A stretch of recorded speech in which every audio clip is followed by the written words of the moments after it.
ایک راستہ ہے، اس میں کانٹے دار جھاڑیاں ہیں۔ ایک آدمی بے احتیاطی کے ساتھ اس راستے میں گھس جاتا ہے، اس کے جسم میں کانٹے چھپ جاتے ہیں، کپڑا پھٹ جاتا ہے، اپنی منزل پر پہنچنے میں اس کو تاخیر ہو جاتی ہے، اس کے ذہنی سکون درہم برہم ہو جاتا ہے۔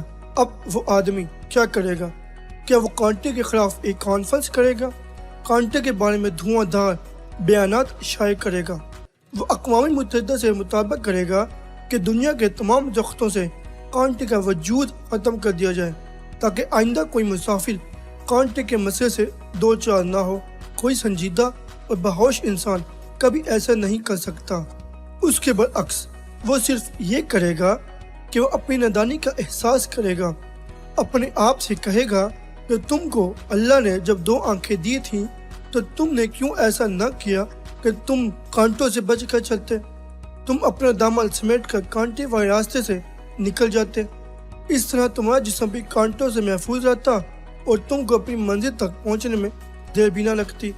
اللہ تعالیٰ نے درختوں کی دنیا میں یہ مثال رکھی تھی تاکہ انسانوں کی دنیا میں سفر کرتے ہوئے اس سے سبق لیا جائے، مگر ایسا معلوم ہوتا ہے کہ خدا کی اس آیت نشانی کو کسی نے نہیں پڑھا، خدا کے اس پیغام کو سن کر کسی نے اس سے سبق نہیں لیا۔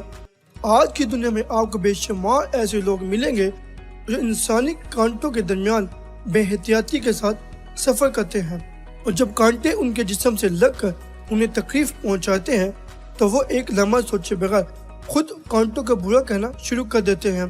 وہ اپنی نادانی کو دوسروں کے کھانے میں ڈالنے کی بے فائدہ کوشش کرنے لگتے ہیں۔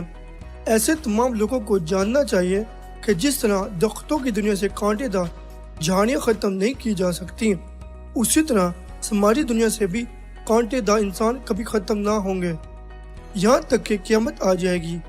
اس دنیا میں محفوظ اور کامیاب زندگی کا راز کانٹے دار انسانوں سے بچ کر چلنا ہے۔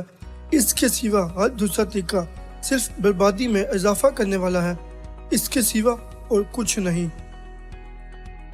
اگر آپ کو ہماری ویڈیو اچھی لگے تو لائک، شیئر اور کمنٹس ضرور کریں، اور ہمارے یوٹیوب چینل کو سبسکرائب اور فیس بک پیج کو لائک کرنا مت بھولیں۔